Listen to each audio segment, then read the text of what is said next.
Hello friends, welcome to all of you Binda GS forum. स्वागत है आप लोग का अपने YouTube channel Binda GS forum पे। तो फ्रेंड्स, मैं कल आप लोगों को जितना भी मोशंस से रिलेटेड डेरिवेटिव्स थे, फॉर्मूलाज था, ठीक है, उसको मैं कल क्लियर किया था। आज मैं उसी को प्रोसीड करूंगा जो ग्रेविटी के टर्म में था। तो मैं कल आपको V square equal to U square plus 2s, S equal to U T plus half A T square, V equal to U plus A T, और ए की जगह पे मैं रिप्लेस किया था जी को, ग्रेविटी को।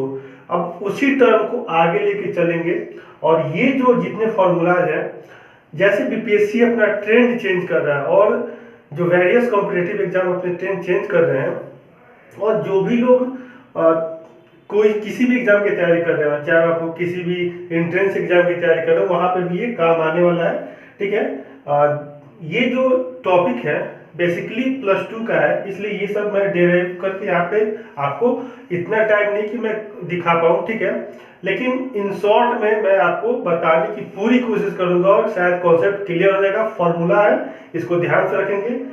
10+2 में जो साइंस बैकग्राउंड के होंगे उनको ये सारा टर्मिनोलॉजी पता होगा, और जो कॉमर्स और आर्ट्स बैकग्राउंड के हैं उनको मैं ये बताते चलूं, क्योंकि क्वेश्चन अब इससे पूछेगा, क्योंकि साइंस एंड टेक पे बीपीएससी का ज्यादा ध्यान है, ठीक है। तो मैं भी पहले +2 लेवल का पूछता था मैथ, लेकिन अब वो साइंस का लेवल जैसे बिहार एसएससी में दिखाया अपना रूप, जैसे मोमेंट ऑफ इनर्शिया से क्वेश्चन पूछ दिया था, और भी 2-4 टॉपिक्स थे जो +2 लेवल के थे, तो मैं सोचा कि इसको कवर कर लेना चाहिए, ठीक है। ऐसे बेसिकली एग्जाम्स में ये पूछा जाएगा। जो जनरल कंपटीशन की जो तैयारी करते हैं लोग, उसमें इसको कवर लोग नहीं करते हैं, ठीक है। आप लोग देख लीजिएगा, ये इसका कवर नहीं करते हैं, लेकिन मैं इसको कवर करते हुए चल रहा हूँ, ठीक है। तो प्रोजेक्टाइल मोशन पे हम लोग आते हैं। बहुत इंपॉर्टेंट टॉपिक है, साइंस को कोरिलेट करेगा टेक्नोलॉजी से, स्पेस, और इससे करेंगे तो आपको बहुत। तो फ्रेंड्स, आगे हम लोग प्रोसीड करते हैं, ठीक है। मैं बेसिक फंडा में बता दिया कि मैं क्यों इस टॉपिक को कवर कर रहा हूँ, ठीक है। तो समझने की कोशिश कीजिएगा, बहुत ही इजी है प्रोजेक्टाइल मोशन। जैसे आप लोग बचपन में ऐसे ऊपर फेंकते हैं, ठीक है, कोई भी गेंद हो, पत्थर, कुछ भी फेंकते हैं, या इसी को मैं ऐसे फेंक रहा हूँ, ठीक है। तो ये क्या हुआ, जब एक सर्टेन पाथ पे ऐसे मैं फेंकूंगा तो ये क्या होगा, ये एक पैराबोलिक पाथ। अगर मैं इसको वर्टिकल फेंक रहा हूं तो ऐसे आ रहा है, लेकिन अगर मैं इसको फेंकूं ऐसे एक एंगल पे, तो क्या करेगा, ये अपना एक ट्रैजेक्टरी, मतलब एक पाथ एक फॉर्म करेगा। वही है, मान लीजिए कोई एक बच्चा है, या कोई एक आदमी है, या कोई लड़का है, या कोई लड़की, या कोई एनी बॉडी है, या कोई बंदर ही है, वो यहाँ से एक ऑब्जेक्ट को फेंक रहा है। तो ये फेंक रहा है तो क्या होगा, अगर ये एंगल सीधा हो, अगर ये 90 डिग्री पे फेंक रहा है तो क्या होगा, वर्टिकल पाथ। लेकिन अगर इसी को अगर हल्का सा एंगल को अगर हम लोग बेंड कर दे तो क्या होगा, ये मैक्सिमम हाइट पे जाएगा। मैक्सिमम हाइट पे जाने के बाद क्या होगा, उसी एंगल से नीचे आ जाएगा। यानी कि जैसे लॉ ऑफ रिफ्लेक्शन, जो परावर्तन और अपवर्तन का नियम है, ठीक उसी कॉन्सेप्ट पे ये भी है। तो कोशिश कीजिएगा समझने के लिए, ठीक है। तो इस ऑब्जेक्ट को मैं यहाँ पे ऐसे एक एंगल लिया और एंगल से फेंका। ये इनिशियल वेलोसिटी आपका u है। u क्या है आपका, u क्या है आपका, इनिशियल वेलोसिटी, यानी कि प्रारंभिक वेग। u क्या है आपका, प्रारंभिक वेग है, ठीक है। ये इनिशियल वेलोसिटी से गया ऊपर, और एक मैक्सिमम हाइट या कोई हाइट अटेंड किया h, एंगल है आपका थीटा। ये तो इतना क्लियर हो गया। अब इसी से रिलेटेड टर्मिनोलॉजी से ये सारा आपका फॉर्मूला है। कोशिश करता हूं मैं आपको कि क्लियर कर दूं, कैसे डिराइव हुआ है उसको तो मैं नहीं बता पाऊंगा, क्योंकि इसके लिए आपको ट्रिगोनोमेट्री और कोऑर्डिनेट ये सब का सहारा लेना पड़ सकता है, ठीक है। ठीक है फ्रेंड्स, तो और ये आपका रहा एक रेंज। जैसे लोग नहीं कहते हैं कि तार रेंज इतना बटे, आपका रेंज इतना है, ठीक है। तो रेंज का मतलब हुआ कि आपका औकात इतना है, ये औकात है इसका, ये औकात इसका कितना है ऊपर की तरफ हाइट में, और ये अगर हम लोग करेंगे चौड़ाई में तो इतना है, मतलब इसका कितना मैक्सिमम औकात है। औकात बराबर ही कोई काम होता है, औकात से ज्यादा किसी को कोई काम नहीं कर पाता। ठीक है, तो ये तो हुआ एक बेसिक सा फंडा। अब हम लोग देखते हैं कि इससे रिलेटेड जो इक्वेशंस हैं उसको समझ लेते हैं। तो उसको समझने से पहले आप लोग को मैं एक चीज बता दूं कि ये है आपका पैराबोला यानी कि दीर्घवृत्त का इक्वेशन। ठीक है, बेसिकली ये होता है आपका y is equal to A X square, लेकिन यहाँ पे शिफ्टिंग प्रॉपर्टी है। शिफ्टिंग प्रॉपर्टी होने के कारण ये इस फॉर्म में लिखा गया। दीर्घवृत्त का इक्वेशन समीकरण है। ठीक है, y यहाँ पे क्या आपका ये y एक्सिस है, x क्या है आपका, ये है x tan थीटा।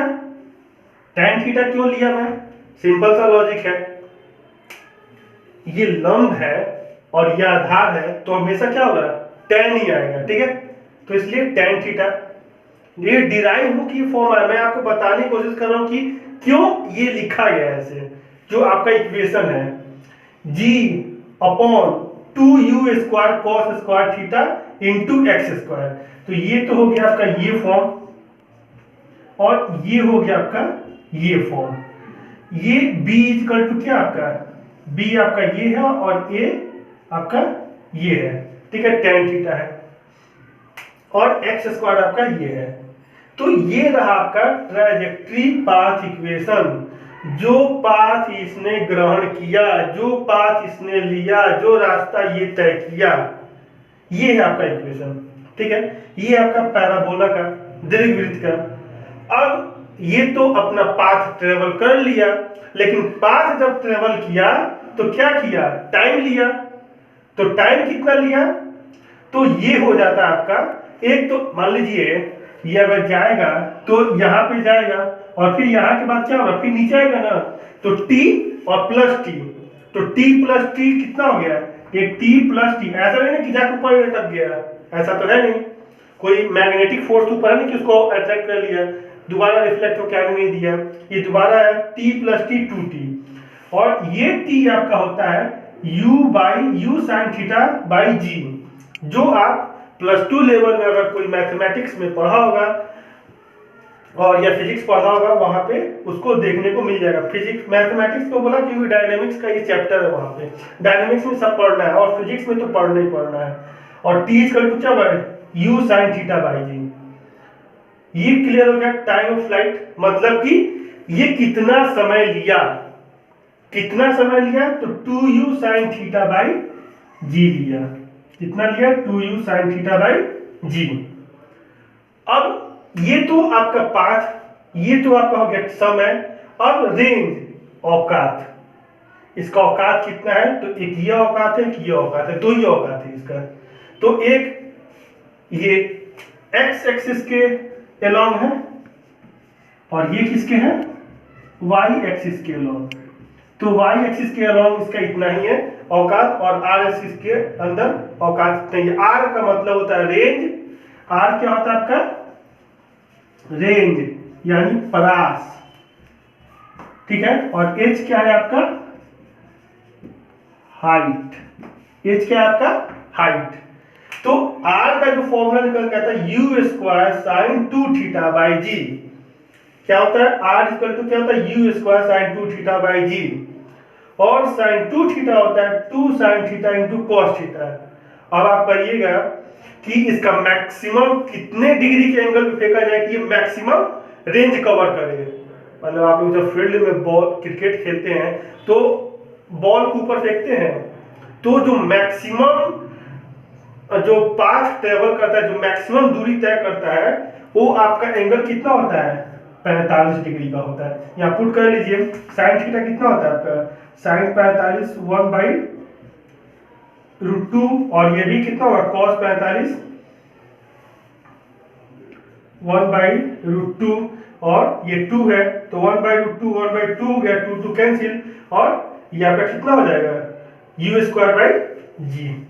ठीक है, ये क्लियर हो गया। मतलब कि 45 डिग्री पे ये सबसे ज्यादा दूरी तय करेगा।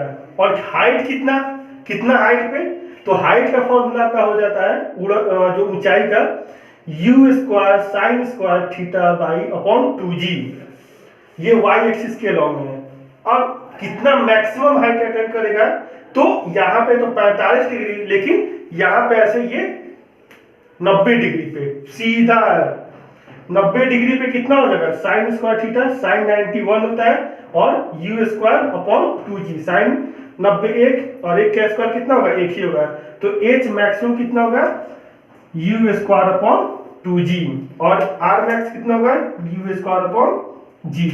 तो ये आपका 4 फॉर्मूला है, और ये आपके आगे कॉम्पिटिटिव एग्जाम्स में बहुत ही ज्यादा काम आने वाला है। अभी तक ऐसे क्वेश्चन नहीं पूछे गए, लेकिन जो ट्रेंड चेंज हो रहा है, कोई बड़ी बात नहीं है कि ये क्वेश्चन इस पे ना पूछा है। सीधे फॉर्मूला पूछ लेगा कि बताइए टाइम फ्लाई का फॉर्मूला इसमें से कौन सा है, पता चले उसमें 2 को गायब कर देगा। आर का रेंज का फॉर्मूला पूछे, पता चले उसमें साइन स्क्वायर थीटा अपॉन जी कर दिया, या साइन थीटा बाई जी कर दिया। तो ऐसे आप क्लियर होगा कॉन्सेप्ट, क्लियर होगा फॉर्मूला, कभी आप गलत नहीं कीजिएगा। शायद आपको ये कॉन्सेप्ट क्लियर हो गया होगा। नेक्स्ट हम लोग आगे बढ़ते हैं, ठीक है। अगर स्क्रीनशॉट लेना है तो स्क्रीनशॉट ले सकते हैं, या तो पॉज करके आप लिख लीजिए, ठीक है। नेक्स्ट हम लोग देखते हैं, ठीक है फ्रेंड्स। तो फ्रेंड्स नेक्स्ट टॉपिक है आपका सर्कुलर मोशन या वृत्तीय गति। बस बेसिक सा फंडा इसका भी, ठीक है। तो आइए इसको भी क्लियर कर लेते हैं हम लोग।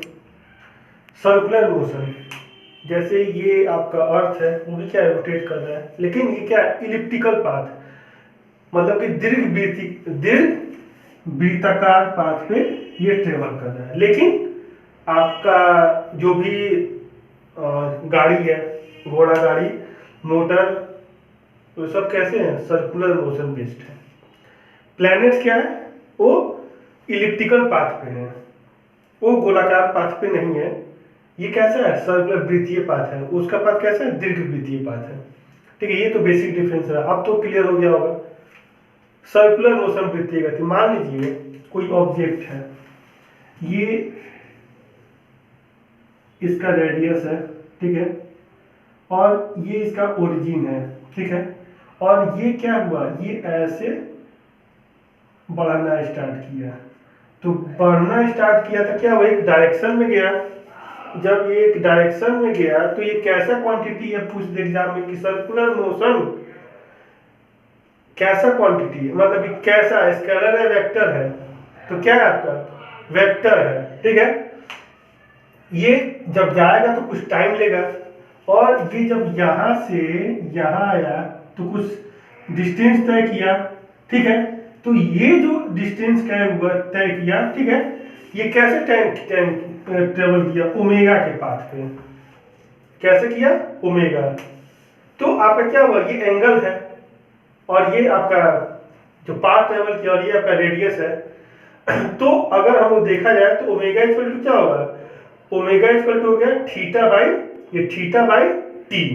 ओमेगा क्या हो जाएगा आपका थीटा बाई टी, और जब टी हुआ तो एक टाइम पीरियड होगा कि एक सर्टेन टाइम पीरियड में क्या हुआ कवर कर लिया है, तो आपका क्या है टी, और इसका टाइम पीरियड है आवर्त का, तो ये कितना हो जाएगा 1/n, और n क्या है आपका नंबर ऑफ रिवॉल्यूशन, वो कितना बार टर्न लिया, वो कितना बार राउंड किया, कितना बार घुमा, ठीक है। तो आपको टाइम पता होगा तो नंबर ऑफ रिवॉल्यूशन पता कर लेंगे, कितना टर्न, या तो n पता है तो आपका समय पता चल जाएगा, ठीक है।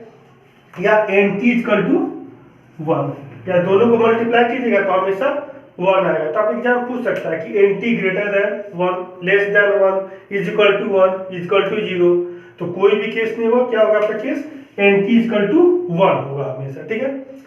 और आपका जो ओमेगा है वो कितना एंगल तय किया है 2 पाई, ये आधा कितना हुआ पाई, और ये आधा पाई, और पूरा जो ट्रेवल ये कितना हुआ 2 पाई, ये थीटा की जगह पे 2 पाई बाई टी। तो आप लोग ओमेगा क्या लिख सकते हैं 2 पाई बाई टी, और टी को जब रिप्लेस करेंगे तो टी कितना होता है, ये ओमेगा है 2 पाई बाई टी है, और 2 पाई और 1/t कितना होता है n, यहाँ पे इनपुट कर दिए तो यही आपका आ गया omega equal to 2 pi n। और आपका वेलोसिटी कितना होगा, एंगुलर वेलोसिटी, ठीक है। वृत्तीय वेग कितना हो गया, तो वृत्तीय वेग कितना होगा v equal to omega r, v equal to कितना हो जाएगा ओमेगा r हो जाएगा, ठीक है। तो आशा करता हूं सर्कुलर मोशन आपको क्लियर हो गया होगा, ठीक है। इससे ज्यादा आपको कोई जानने की जरूरत नहीं है, जो एग्जाम पॉइंट ऑफ व्यू से है। अब क्वेश्चन बनेगा, एक चीज ध्यान रखना है, कैसा ये स्केलर है, सॉरी वेक्टर है, कैसा ये आपका ये वेक्टर प्रोडक्ट है, ठीक है। नेक्स्ट आगे हम लोग बढ़ते हैं अब इनर्शिया के, और अब जो न्यूटन का जो नियम है उसको हम लोग देखते हैं। इनर्शिया से ही आपका जो मोशन का कॉन्सेप्ट होगा और क्लियर होगा, जो नियम आएंगे वो आपको पता चलेगा। तो आइए हम लोग देखते हैं इनर्शिया को। फ्रेंड्स अब हम लोग देखेंगे गति के नियम को। तो गति के नियम को देखने से पहले हम लोग कुछ इस जो हिस्टोरिकल बैकग्राउंड है, जो एग्जाम में बार बार पूछा जाता है, ठीक है। और लगभग 17th सेंचुरी में, ठीक है, 17th सेंचुरी में न्यूटन का जन्म हुआ 1767 के आसपास में। 1767 में उन्होंने एक नियम दिया, ठीक है, न्यूटन का नियम क्या दिया वो बता दिए, और उसी को आगे चल के और नियम के बारे में जानने लगे लोग और इसी को करने लगे लोग, न्यूटन के गति का नियम। तो जो न्यूटन की गति का नियम है, उससे पहले हम लोग जानते हैं इनर्शिया के बारे में। उससे पहले कुछ हिस्टोरिकल बैकग्राउंड उसको जानते हैं। न्यूटन को ही कहा जाता है फादर ऑफ फिजिक्स, ठीक है। और उनका जो बुक है प्रिंसिपिया, इसी में इसके बारे में डिटेल लिखे। न्यूटन एक दिन एक फल के, एक सेब के बगीचे में बैठे थे, और वो देखे कि एक सेब नीचे आके गिरा, ऊपर नहीं जा रहा है, ठीक है। बार बार ये ऑब्जर्वेशन, बार बार ये आप लोग भी बहुत बार सुनेंगे, ऑब्जर्वेशन को देखा और उन्होंने एक दिन कंक्लूड किया। देखिए कंक्लूड, मैं पहले क्लास में क्या कह रहा हूँ, कंक्लूड कीजिए, कंक्लूड मतलब कि एक कोरिलेट कीजिए और कोरिलेट करके एक रिजल्ट निकालिए, वही फाइनल आपका गोल है, ठीक है। तो बार बार ऑब्जर्वेशन कि नीचे आ रहा है, तो उन्होंने बताया कि कुछ ना कुछ जरूर पृथ्वी में है। और उसी समय से ये पता चला कि पृथ्वी के पास एक अपना बल है। उससे पहले भी लोग बताए थे लेकिन प्रूफ नहीं किए थे, इन्होंने प्रूफ करके फाइनली 3 लॉ दे दिया उन्होंने। और तब जो आगे का कॉन्सेप्ट हुआ और उससे बहुत सारे एक्सपेरिमेंट हुए, और आज के डेट में साइंस एंड टेक स्पेस में जो लोग मैक्सिमम वर्क कर पा रहे हैं, इन्हीं का देन है, ठीक है। तो उन्होंने इससे पहले एक जड़त्व का नियम दिया, ठीक है। तो जड़त्व का नियम क्या है और जड़त्व क्या कहते हैं, मान लीजिए कि ये ऑब्जेक्ट है यहाँ पे, इसको तब तक ये आगे नहीं बढ़ेगा या पीछे नहीं आएगा, या ये अपने पोजीशन पे ऐसे ही रहेगा जब तक कि इसको छेड़ा ना जाए। कुछ नहीं हो रहा है। लेकिन अगर इसको अगर हम लोग ऐसे पुश किए, फिर पुल किए तो क्या हुआ, फिर ऐसे ऐसे किए तो क्या हुआ, ये आगे पीछे दाएं बाएं हो रहा है, यानी कि क्या हुआ, ये इस पे फोर्स अप्लाई हुआ, बल लगा तभी तो हुआ। तो यही नियम न्यूटन ने बताया कि कोई भी वस्तु अपने ओरिजिनल पोजीशन पे रहना चाहता है, और सब कोई यही चाहता है कि हमें कोई छेड़े ना और हमें कोई उकसाए ना। जब तक कोई उकसाते नहीं तब तक कोई आदमी काम नहीं करता है। तो यही जड़त्व का नियम है, कोई वस्तु अपने ओरिजिनल पोजीशन पे रहना चाहता है हमेशा, और जब तक इधर उधर नहीं जाएगा जब तक कि उसमें कोई बाहरी बल ना लगाया जाए। यही है सिंपल सा, यही है जड़त्व का नियम। और इसी जड़त्व के नियम से न्यूटन का पहला नियम आया है। न्यूटन ने इनर्शिया के बाद बोला कि क्यों ना अलग अलग कंडीशन पे, जो बाद में बहुत सारा इसमें समय लगा होगा, और 3 नियम बन के आया, पहला नियम, दूसरा नियम और तीसरा नियम। तो जो पहला नियम है वो किस पे बेस्ड है? इनर्शिया पे, जड़त्व पे ही है। मान लीजिए ये एक वस्तु है, यहाँ पे रखा हुआ है, ये अपने पोजीशन पे तब तक रहना चाहता है जब तक इस पे कोई फोर्स अप्लाई ना किया जाए, ठीक है, चाहे वो फोर्स ऊपर से ही क्यों ना हो। ऊपर से फोर्स लगाएंगे तो क्या हुआ, ये दबेगा। ऐसे फोर्स लगाएंगे क्या हुआ, ये आगे बढ़ेगा। ऐसे फिर फोर्स लगाएंगे तो क्या हुआ, ये इधर बढ़ेगा। तो जब तक फोर्स नहीं लगाएंगे तब तक ये वस्तु अपने ओरिजिनल पोजीशन पे रहेगा। यही आपका न्यूटन का पहला नियम, कि किसी कोई वस्तु अपने ओरिजिनल पोजीशन तब तक चेंज नहीं करता है, और या अपने उस पोजीशन को रखना चाहता है जब तक कि उस पर कोई बाहरी बल ना लगाया जाए। तो ये आपका न्यूटन का पहला नियम है। और इस पे बहुत सारे एग्जांपल्स हैं, जैसे आप इनर्शिया का, जड़त्व का एग्जांपल दें, या न्यूटन का जो पहला नियम है। अगर हम लोग जड़त्व का एग्जांपल है तो बस में हम लोग जाते हैं, अचानक बस रुकता है, ट्रेन अचानक रुकता है, या गाड़ी पे अचानक हम लोग ये ब्रेक लगाते हैं, क्या हुआ, बॉडी क्या होता है, आगे की तरफ या पीछे की तरफ मूव करने लगता है। ये न्यूटन के नियम पे आधारित है, पहला नियम पे, ठीक है। तो शायद ये कॉन्सेप्ट क्लियर हो गया होगा। अब आते हम लोग देखते हैं न्यूटन का दूसरा नियम, ठीक है। तो फ्रेंड्स, नेक्स्ट हम लोग देखते हैं न्यूटन का दूसरा नियम, Newton second law of motion, ठीक है। तो न्यूटन का जो दूसरा नियम है वो कहता है कि यदि, पहले तो था कि वो रेस्ट में है, उससे फोर्स लगाए, लेकिन जो न्यूटन का जो दूसरा नियम है, न्यूटन ने ही बताया कि अगर किसी वस्तु पर हम लोग फोर्स लगाते हैं तो क्या होगा, फोर्स लगाते हैं तो क्या होगा, उसके अंदर कुछ ना कुछ हलचल होगा, उसके अंदर का जो इंटरमोलिकुलर फोर्स है उसमें डिस्टर्बेंस होगा, और जब इंटरमोलिकुलर डिस्टर्बेंस होगा तो एनर्जी रिलीज होगा, ठीक है। तो वही जो है उन्होंने बताया कि जो रेट, जिस रेट से वो चेंज हो रहा है, ठीक है, जिस रेट से वो चेंज हो रहा है, ठीक है, तो रेट चेंज होने मतलब क्या हुआ, एक्सेलरेशन की बात हो गई। तो जिस रेट से, जिस दर से, किस त्वरण से कोई वस्तु अपना पोजीशन चेंज कर रहा है, कब, जब उस पर हम लोग फोर्स लगा रहे हैं तब, तो एक क्या होगा, एक एनर्जी जनरेट होगा। और यही न्यूटन का दूसरा नियम कहलाया। जो न्यूटन का जो दूसरा नियम है वो कह सकते हैं कि वो फोर्स, बल के बारे में भी बताता है। तो इसको कह सकते हैं rate of change of momentum is equal to क्या होता है आपका, फोर्स होता है, ठीक है, rate of change of momentum. तो मोमेंटम को किससे डिनोट करते हैं हम लोग, कैपिटल स्मॉल पी से। ये आपका मास हो गया, और ये v। अब ये कैसे आता है, e इज इक्वल टू क्या होता है, जो जिस रेट से चेंज हो रहा होगा, dv/dt, और ये आपका क्या होता है, a dv/dt का होता है, ये m, और ये हम क्या लिख दिए, dv/dt, जिस रेट से चेंज हो रहा है, ठीक है।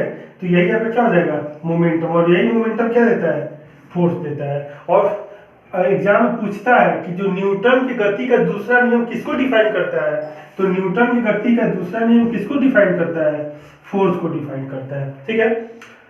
ये तो हो गया आपका न्यूटन का दूसरा नियम। न्यूटन का जो तीसरा नियम है वो कहता है कि किसी वस्तु, जो न्यूटन का जो तीसरा नियम है वो क्या कहता है कि किसी वस्तु पे, अगर मान लीजिए ये वस्तु है, अगर हम इस पे फेंके तो क्या होगा, ये उसी रेट से इसको भी क्या होगा, अपोज करेगा, और ये जो अपोज करेगा क्या होगा, एक नेगेटिव डायरेक्शन के साथ होगा, ठीक है। तो क्रिया प्रतिक्रिया इसको कहते हैं। तो जिस रेट से फेंके उसी रेट से क्या हुआ, वो अब वापस आएगा। तो इसको क्या कहते हैं हम लोग, न्यूटन का तीसरा नियम, ठीक है फ्रेंड्स। तो आशा करता हूँ आपको आज का ये लेक्चर अच्छा लगा होगा, और कोई डाउट हो तो आप कमेंट बॉक्स में बता सकते हैं, और ज़्यादा से ज़्यादा शेयर कीजिए। और एक बात मैं आपको बताना चाहता हूँ कि जैसे ये मोशन चैप्टर खत्म होगा, जो प्रीवियस ईयर से क्वेश्चन है उसको हम लोग कोशिश करेंगे कंप्लीट करा देने के लिए। तो thanks for watching and listening on Binda GS forum, keep continue preparation, और थोड़ा बुक्स को फॉलो कीजिए, और जो प्रॉब्लम्स है शेयर कीजिए। Thank you.